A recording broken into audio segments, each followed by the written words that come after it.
Jaya Radha Madhava Kunja Vihari Jaya Radha Madhava Kunja Vihari Gopi Jana Vallabha Girivardhari Jaya Gopi Jana Vallabha Girivardhari Yasoda Nandana Brajajana Ranjana Yamuna Tira Banachari Yamuna Tira Banachari Jaya Radha Madhava Kunja Vihari Jaya Radha Madhava Kunja Vihari Gopi Jana Vallabha Girivardhari Jaya Gopi Jana Vallabha Girivardhari Yasoda Nandana Brajajana Ranjana Yasoda Nandana Brajajana Ranjana Yamuna Tira Banachari Yamuna Tira Banachari Om Namo Bhagavate Vasudevaya Om Namo Bhagavate Vasudevaya Om Namo Bhagavate Vasudevaya. We have the sheets for the verse. Somebody can find them on the phone.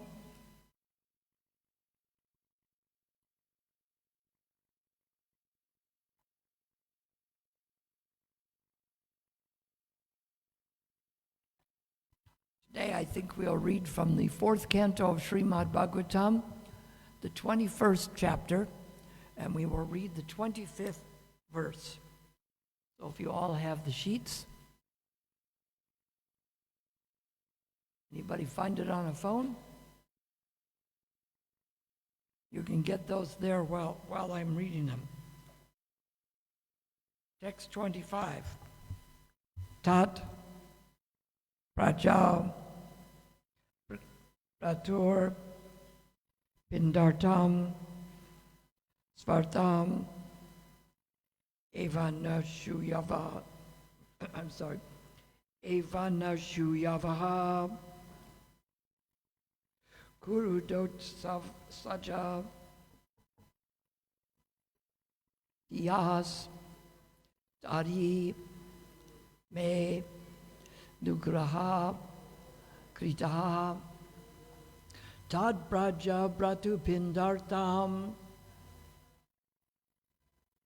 Svartam Evanu Shavanaha Kurudat Shokshaja Diyas. So that's Kurudot Akshot Saja Diyas. Tari me nugraha kritaha. Tat praja praturpindartam. Svartham evanushuyavaha. Kurudach adutsukshagjantiyas. Tari me nugraha kritaha. Tat praja praturpindartam. Svartham evanushuyavaha. Kurudat aghoksajadiyas. Tari me nugraha kritaha. Tat praja praturpindartam. Svartham evanusuyavaha. Kurudot akshokshaja diyas tari me nugraha kritaha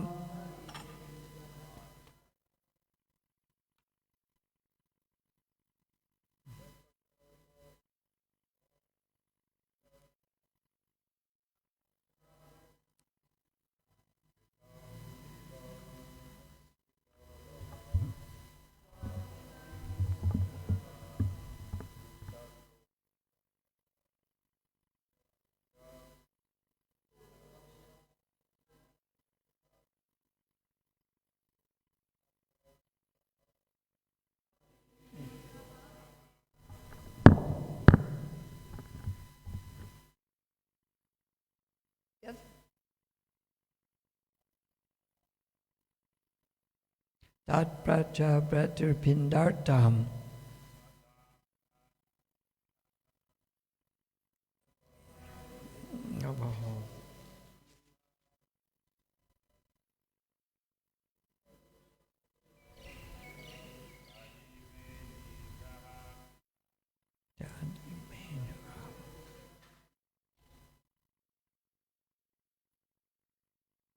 Anyone from the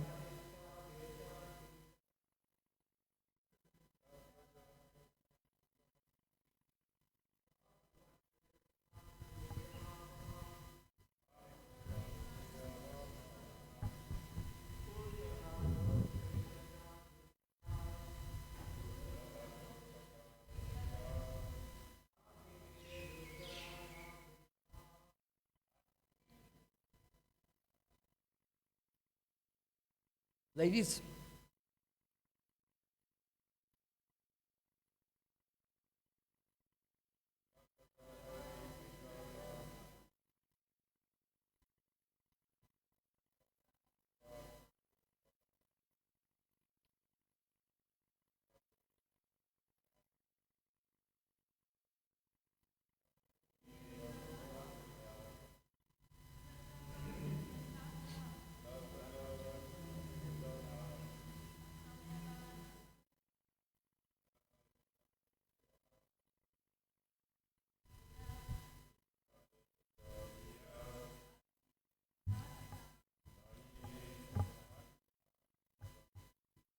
Okay, we'll do word for word. Did you hear the Indian miners trying to repeat the verse?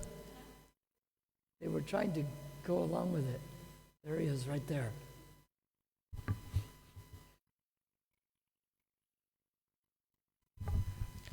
Tat, therefore, Prajaha, my dear citizens, Pratur of the Master, Pinda Artham, welfare after death.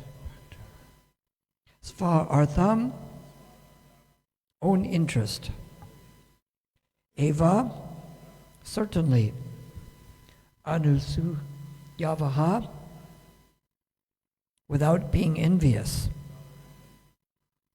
Kuruta, just execute. Adhoksaja, the Supreme Personality of Godhead. Diyaha, thinking of Him.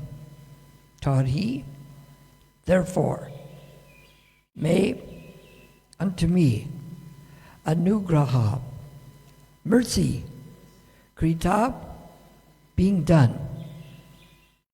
Translation.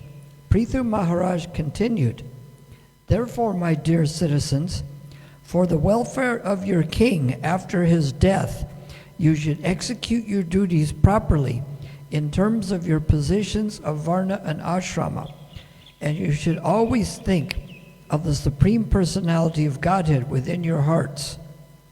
By doing so, you will protect your own interests and you will bestow mercy upon your king for his welfare after death. Purport.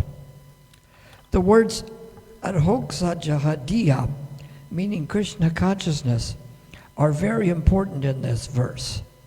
The king and citizen should both be Krishna conscious. Otherwise, both of them will be doomed to lower species of life after death. A responsible government must teach Krishna consciousness very vigorously for the benefit of all. Without Krishna consciousness, neither the state nor the citizens of the state can be responsible. Prithu Maharaj therefore specifically requested the citizens to act in Krishna consciousness, and he was also very anxious to teach them how to become Krishna conscious. A summary of Krishna consciousness is given in the Bhagavad Gita, 9:27. Yat karosi yat asnasi yat duhasi tadasi yat tapashi kaunteya yat kurushva mad arpanam. Whatever you do, whatever you eat, whatever you give in charity, and whatever penances you undergo should be done in Krishna consciousness. It says, or Krishna consciousness, or for the satisfaction of the Supreme Personality of Godhead. If all the people of the state, including the government servants, are taught the techniques of spiritual life, then although everyone is liable to be punished in different ways by the stringent laws of material nature, they will not be implicated. So there's a lot to be said in here. We'll go back to the verse. For the welfare of your king, you should execute your duties according to Varna and Ashrama. Now, we don't have the king here, but we have the spiritual masters. Srila Prabhupada has passed away. Bhakti Dhru Swami, Kadambakanana Swami, a few others have passed away, Gopal Krishna. So to represent, what does represent mean? Divided into two words, and what's the next word? Present. We represent, which means we present the same thing. We don't manufacture something new. So, to make our spiritual masters in line of disciplic succession look good, we have to follow in the instructions. It says here, the good government teaches Krishna consciousness. Now, which governments taught Krishna consciousness? Would it be the kings in Europe, or would it be democracy today, or dictators today? Which one would it be? What would you say? None of them. You got it. It was a trick question. None of them. And that's why they want to change the systems. You know, the monarchy, particularly in France, the king would do excessive things, and he would offer the women, like if they needed something really special, yeah, you can come visit the king. But then he wanted a return on the favor, which of course meant sex. But of course, this isn't the way the king should be dispensing favors. He should be practicing the good example. Lord Ramachandra, even when Sarpanaka came to him, he did not want anything to do with her because he had Ekapatni Vrata. He was devoted to his one wife. He wouldn't take favors from people in exchange for sex. Does this sound like a good idea for a king to do? Aren't there some creatures that don't care who they have sex with, whether it's mother, sister, daughter? Should we follow that example? Not unless you want to be a hog or a dog. Isn't that what they do? Yes? That's why when the women say, oh, men are just like dogs, that's what they mean, right? It means they don't care if it's their wife or girlfriend's friend, or if it's a relative or whatever else. They don't care whether it's those things. So, and if they call the man a double dog or a devil dog, that's pretty bad, right? So we can see that this goes on. So the king must set the example. So the king of France did bad things, so what did they have? How'd they get rid of the king? What? The revolution. You know, the French Revolution, and they sang that song. Anyone know it?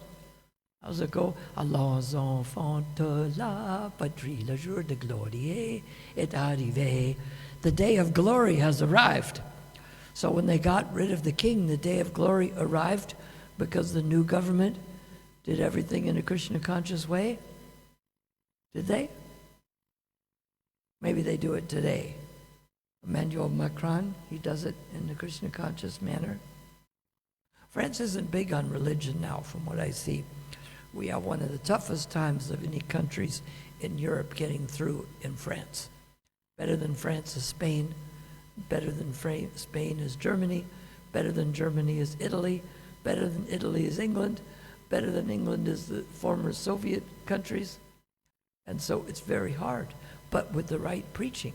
Janananda Swami sets the right example. And he knows they had one group of devotees that was so liberal, they would let people stay in the temple doing drugs. And another group that was so conservative that if someone wasn't wearing a dhoti, they would kick them out. So, you know, he knows how to come to the middle and arrange things according to time, place, and circumstances. Sometimes the people tried to go to the extremes. Some of them think that everybody should wear Vaishnav clothing or they shouldn't come to the temple. Others think Western people are uncomfortable, so we should only have Western clothes. But we look, if you go to a church, it's that way. But the people who are performing the function, which is the priest, they wear a special kind of clothes. It's like the Catholics have a whole robe, and the Protestants have different things they wear. So the proper balance is to have it where the devotees who are doing the service wear the clothing. And if other people want to wear the clothing, we encourage it, but we don't force it. And then other things, like when you go to the college, sometimes you don't wear devotional clothing. Is it true? You don't? You wear devotional. You don't, because the most important thing is to influence them. It's like they asked Prabhupada, sometimes it's hard in devotional clothes to distribute books. And Prabhupada said then the point is important. As before, like we were talking about mortology and ontology. Who can explain that? Okay, I'll explain it. Mortology means the form. And ontology means the content, what's really going on. Prabhupada said one of his godbrothers had cerebral palsy, and his hand was in the bead bag and he's shaking. It looks like he's chanting. So the form looks good. I'm there in a dhoti. Maybe I'm a sannyasi with a danda, and you see that it's moving, but maybe I just have the cerebral palsy and my hand is shaking. So the form looks good, though. You can put on a dhoti or a sari, and we can be fooled by the form, right? I had that. Me and my children and granddaughter went to Miami because it turned out there was properties in foreclosure that if we made the right offers, we could pick some up for 1/4 of the original cost. So we were staying at the motel, and I got dressed in the dhoti to go give the class, and these 3 guys came around the corner wearing dhotis and kurtas. And I said, "Oh, Hare Krishna." They said, "What?" I go, "Wait, how is it that I'm saying Hare Krishna to them, and they're asking me what?" And I said, "Are you coming to the temple? I'm giving class there." They said, "The what?" And I'm going, "How do they not know?" And I'm going this way. They said, "Where are you going? The toga party's over this way." So they were all dressed for a toga party, and I was dressed to go to the temple. And I looked at them and says, "No, I'm going to the Krishna temple." And they looked at me like, "What? You're dressed the same way, but you're going somewhere else?" And I looked at them saying, "What? You're dressed the same way, but you're going somewhere else?" So they were dressed in dhotis and kurtas. I don't think that's exactly what a toga was like, but it's the closest thing they'd seen, right? So does that mean they chanted better rounds than someone who comes here wearing pants but has a bead bag? Does it? How do I know they probably didn't chant good rounds? How did I know that? How? What? When I said to them, Hare Krishna, they said what? If they were chanting rounds, they would have known what, wouldn't they? It's pretty easy to find out now with Google. Some people used to ask. It's funny, in the old days, time goes on, the old days, people used to wonder, what are you doing when you're walking around talking and you have your hand in a bag? Now they don't wonder anymore. You know why? What? Why? Why? Even some places they don't know. You know why? Because people have the Bluetooth in the phone and they're talking. And so because so many people are doing that, nobody even looks at us anymore, especially if we're not in a dhoti and they may figure you're going to be different. But if you're in regular clothes, nobody even looks at you twice. And it's funny, people ask, what is that anyway? And then one person says, what is that? You have your hand in the bag. He says, oh, wait a minute. Let me take a picture. He takes a picture. He goes on the internet. He says, oh, you're chanting a japa of Hare Krishna. Because that's what it says on the internet. Takes a picture of it, looks it up, and he finds out. So it's funny, you know, people have all this advanced technology to go on the internet and check out what's going on. And they use it to take pictures of cats instead of to find out what's really going on. And of course, the internet is like trying to get a drop of water out of a fire hose. If you don't know where to get it, you may get the wrong information. There's a lot of information on the internet, and some of it's even true.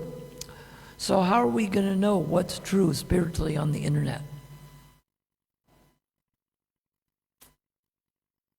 Pick randomly. If it's on Facebook, it has to be true. How would we know what's bona fide and what isn't? What's that? I can't hear exactly what. Give her the microphone. How would we know? You go to the proper website. So if you know about the International Society for Krishna Consciousness, then you go to the International Society website. Yes, that's one way.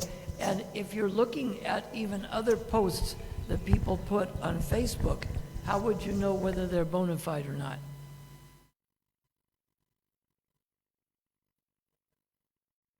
What is it? Yes, posts to do with spiritual things. You check with the scripture. If you've read Bhagavad Gita and they're quoting something and it's not correct, you'll know because you've already checked the original source. So if someone's quoting from Bhagavad Gita, what you need to do is go to the original source. You can change it easily. Krishna says, I am sex life, which is not contrary to religious principles.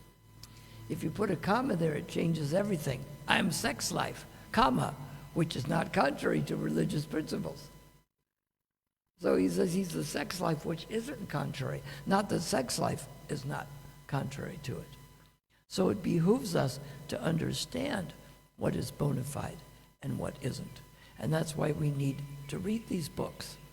And we find them. And we also go to the proper website because, you know, I thought some people want to criticize Krishna consciousness or ISKCON. And it's only us they criticize, right? No, they criticize everything on the internet, don't they? Isn't it? Look what the Muslims and Christians do to each other. They come up with all kinds of outlandish things. And of course, we pay no mention to it. We look at the things in the disciplic succession. And when we take action, we take like this verse. What is the purpose of our actions? The purpose is whatever we do, whatever we offer, sacrifices, austerities we perform, we do it as an offering to Krishna. We don't just do austerities for austerity's sake. I was in Paris, France, and it was freezing cold in the winter. You know, Laguna Beach cold is like here. It's like 15 or 13. That's cold. And there it was snowing, and we had no heat or electricity. So the French devotee is opening the windows, letting the snow in. We already have no heat or electricity. And I said, what are you doing? He said, c'est une austerity. I said, isn't it austere enough that we have no heat and lights? And you're letting in the snow? So I said, Krishna, I'll make you a deal. If you get me out of this cold, I promise never ever to complain about heat ever. So Krishna forgot about that prayer, at least for a couple days. Because 3 days later, a letter came from Prabhupada that said, please send 3 devotees to India. So I was off.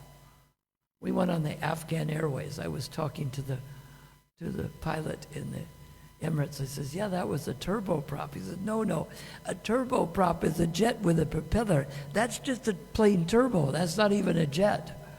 And this plane went from London to Paris to Rome to Cairo to Athens, then Cairo, then Beirut, Lebanon, then Tehran, then Kabul, and then Delhi.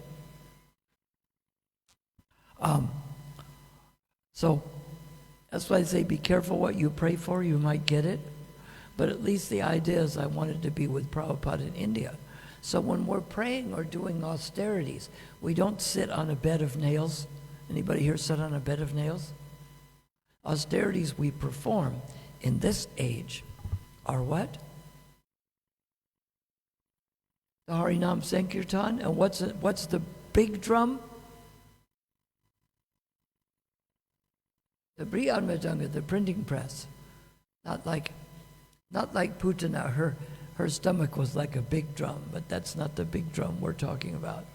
We're talking about the printing press, the books that we should distribute the books and read the books, and this way we make the spiritual master look good. Prabhupada came up with this idea about books all on his own, didn't he? No. Who coined the saying, the Brihad Mridanga? Was that Prabhupada? It was, but it was Bhaktisiddhanta Prabhupada. He put the printing press up on the altar because the printing press was doing worship. And they always wanted this printing press. I was reading where the followers of Lord Chaitanya, like Narottam Das Thakur, who's a while after the only Jiva Goswami was left of the 6 Goswamis, but he and his associates like Srinivasacharya and Dukhi Krishna, they said they knew that in Europe they had a printing press. I think it was in 1440 or something, 1424, the Gutenberg press came out. So Lord Chaitanya was 1484, so about 40, 60 years before there was a printing press. And they said they knew about that, but they hadn't been able to get one to India yet. Because when they got a copy of books, how did they get them? They went to the print shop? They had their own printing press? Or they went to Germany, to the Gutenberg press, or they had to write it by hand? Does that take a while? How long will it take you to write the Chaitanya chart and read it by hand? Don't worry, you have all the way to the end of the year to finish it. Better start writing now, right? But that's how you had books. So then they would really treasure the books. Think of it in the days before the printing press, even when they only printed a few, how they treasure it. We think, oh, it's just another book. So we should think of the sacrifices that we do. We should do them for Krishna. And the austerities. We open the window and let the snow in. How often do you do that in Durban? Do you do that as an austerity? Is it not possible in December? Much of the world, that is possible in December. Some of the places are more minus than we are positive. We may be 30, 33 positive. There's places of 35, 40, 45 negative. Would that be cold? I think so. My son said that he went with his wife's family and the brother-in-law took a burning cup of hot coffee in northern Canada, threw it in the air and it froze the minute it hit the air. Imagine that. It's boiling hot, and he throws it and it freezes instantly. Think how even you put things in a freezer, because the freezer here is like only -10 or something. But if it's -40, -50, it freezes right away. So this is the austerity we do. We go to the Rajasthan desert when it's 50 degrees, and we go to Norway, and we go out barefoot in the snow when it's -50. You know how many times you can do that? How many times can you do that? Once. Why? What happens? Your feet get frozen, there's no circulation, they have to be cut off. Your feet and the blood inside freeze, and they can't really thaw it out, so they have to be cut off. I hate it when that happens. So we don't do that austerity. We do the chanting of the holy names. And of sacrifices, what does Krishna say he is? What is it? He says, of sacrifices I am. What? What is it? Say it louder, I can't hear it. He says, of sacrifices I am what? Chanting the holy names? What particularly though? Japa. Does that mean that's a good sacrifice? Or should you let the snow in the window? We got the window open for the snow, but still no snow is coming, is it? But with japa, we can chant when it's hot, right? Does that mean we can't chant when it's cold? Or we can chant when it's cold. That means we can't chant when it's hot? So maybe it's not dependent on any certain atmospheric conditions. The snow would be. If bathing in the snow and letting snow in the window was necessary for our spiritual progress, we'd have trouble here. We'd do great in Norway. I was in Norway to give some talks on the way to India. They said, how long will you be in Norway? I said, I'll be here a week and then I'm going somewhere warmer. They said, that's easy. Everywhere's warmer than Norway. Because even there, September 27th would be the equivalent of your March 27th. That summer has just ended. But already during the early morning, the weather is maybe like 8 degrees. And the reason you can tell it must get very cold there is when it's 8 degrees, no, it'd be less than that. It was like 45, maybe like 7 degrees, 6, 7 degrees. And the trash people to pick up the trash are in bathing suits, costumes, whatever you swim in. Now, if they're out there when it's 7 degrees in a bathing suit, that means when it's cold, it's really cold, right? People aren't here in a bathing suit when it's 6 degrees, are they? They're not. So that means cold is really cold there. But we don't require that for an austerity. We practice our particular function in the Varna and Ashrama, which isn't as important in this age. What's important in this age is helping other people to become Krishna conscious. Because it's a big task. Sometimes I think that there's the Gostabhyanandi and the Bhajanandi. People think, well, the Bhajanandi is more advanced. They sit in a solitary place and chant. But the people who want to share it with other people. But we have to know how to share it. They were talking yesterday. The bus came from the cruise ship. And one devotee was talking to the people about how we need spiritual happiness because there's never quite enough in the material world. And people said, well, we're happy all the time.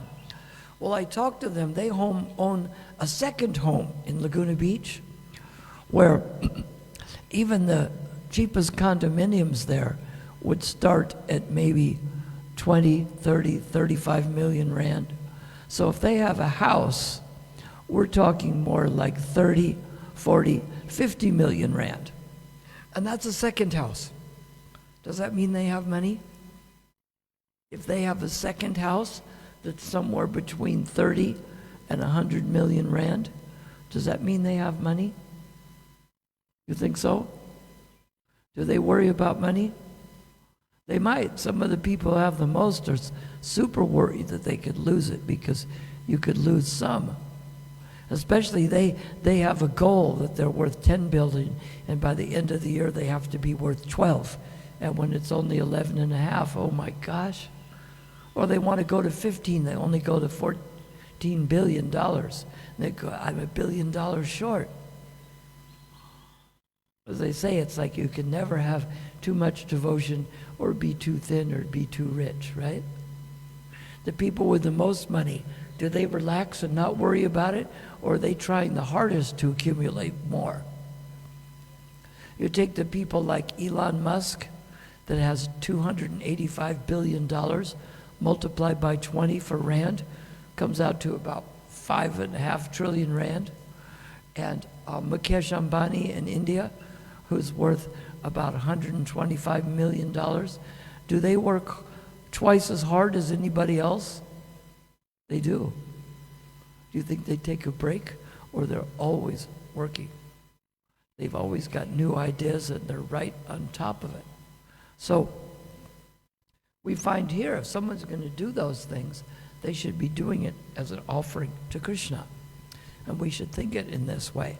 When we're the messenger, we don't think how great we are.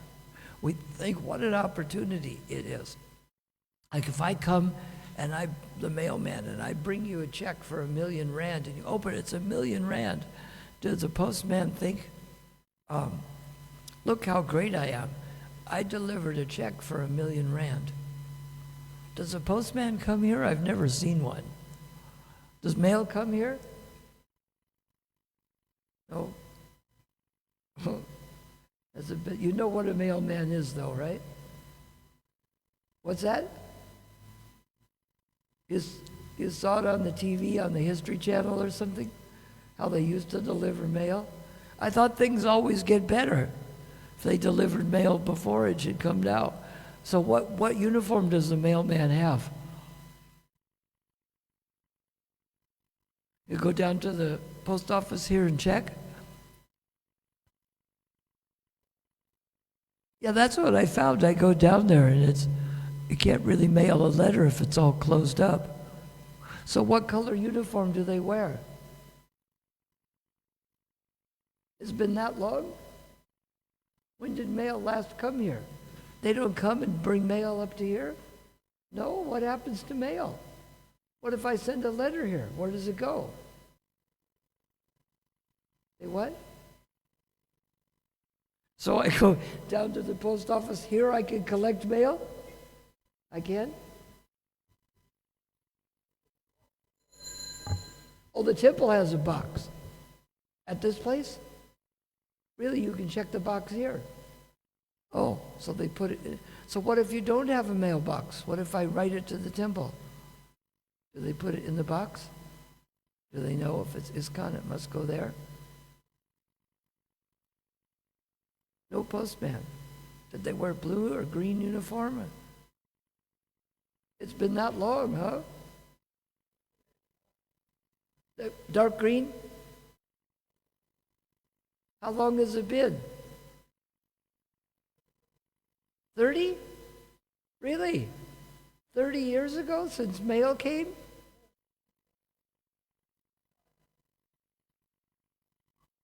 Wow. So the postman doesn't deliver mail for Krishna? First he has to deliver it, or first he has to have devotion. So we should do the things for devotion. And what we should inspire people to do is be willing to go out and give books. Because especially when we go on books, it may be a little harder than some places, because some places are not afraid to open the door. And the countries where the minimum wage you can earn is something like 500-600 rand, they can buy a 100 rand book easy, right? You figure how long of their work it takes to buy the book, right? If somebody makes 1 billion rand a year, It doesn't take him long to buy a 100 rand book. You can add it up. It's seconds, if even that. So you think how long it takes of work for them to buy this book. But the difference is, in a country where they don't have money, if you can convince them they need it, then they're going to definitely read it. You know, they used to distribute a lot of books at the airport. Now in America, they do colleges. Colleges don't have as much money, but if the student buys it, they're going to read it. Whereas the airport, they might just leave it behind. You're talking businessmen are going from one city to another to do business. They have money. So it's easy for them to part with 100 rand, 200 rand, 500 rand, no problem. But it doesn't mean you've captured the interest. You only need to catch a little interest with them. But it may not be enough for them to go and read the book. So we can do that, and somehow we have to get some farming going. I go to visit the farm. Daisindhu has some things planted down here, and I think that's about the extent of the farm here, isn't it? We have a goshala, but do they grow vegetables? No? Somehow South Africa's behind in that, isn't it? But people can grow a few at home, can't they?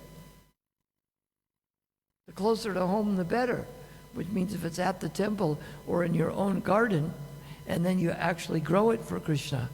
Prabhupada wanted us to grow our own food, but somehow we've been lax in that.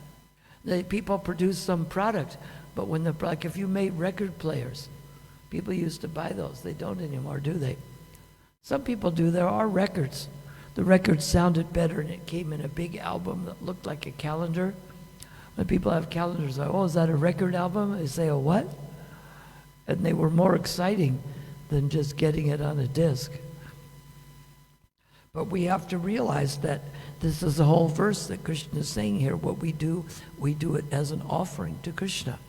So when we're talking to them, we need to find out something about them. To make an offering of talking to people, why is it a good idea to talk to the people who come and find out something about them? Does someone know why? There's 4 kinds of people who surrender to Krishna. One is a person in want of money. Someone else is distressed. Someone else is inquisitive. Someone else is in search of knowledge of the absolute truth.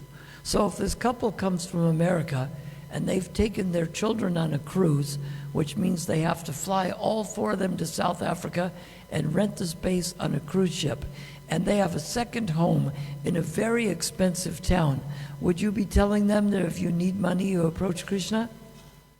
Does that sound like the right approach? You need to find out what their condition is first, and let them know that wherever condition there is, there's something more.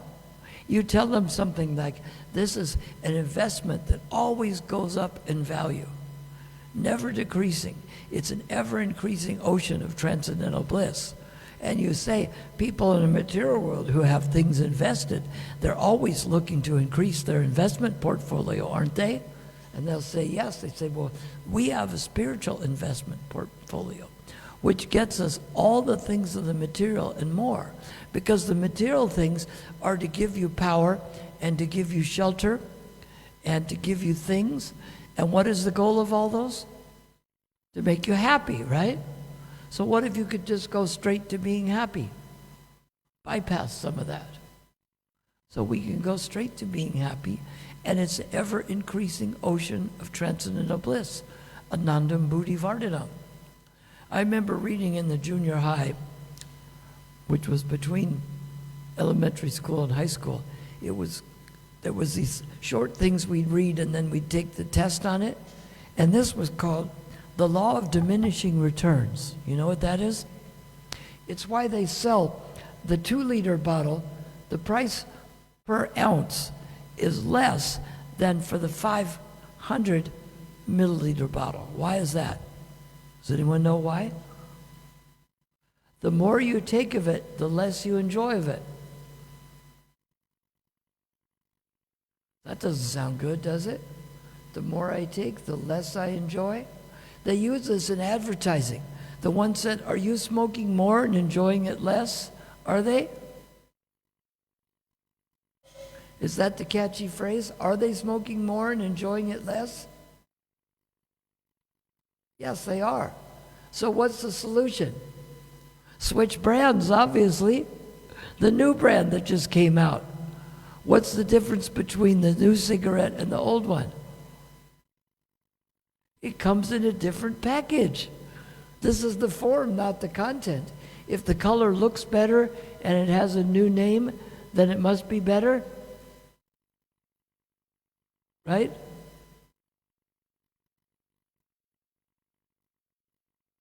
It's just the form is different, but the content is the same. So just like when looking at the person that these people looked like they were dressed nicely in a dhoti, someone else is wearing business clothes. The form looks like those people should be better devotees, but they didn't even know what Hare Krishna was. They were going to a toga party. We look like we're going to a toga party, but we're not, are we? Or is that why we dress like this? Just in case there's a toga party, we're ready? Is that what we thought? Or did we think, as a pleasing to Krishna, I will dress like this?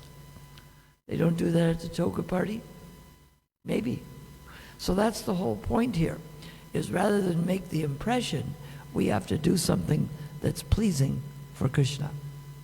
Any questions, comments, corrections, chastisements? You didn't write something down to share with us?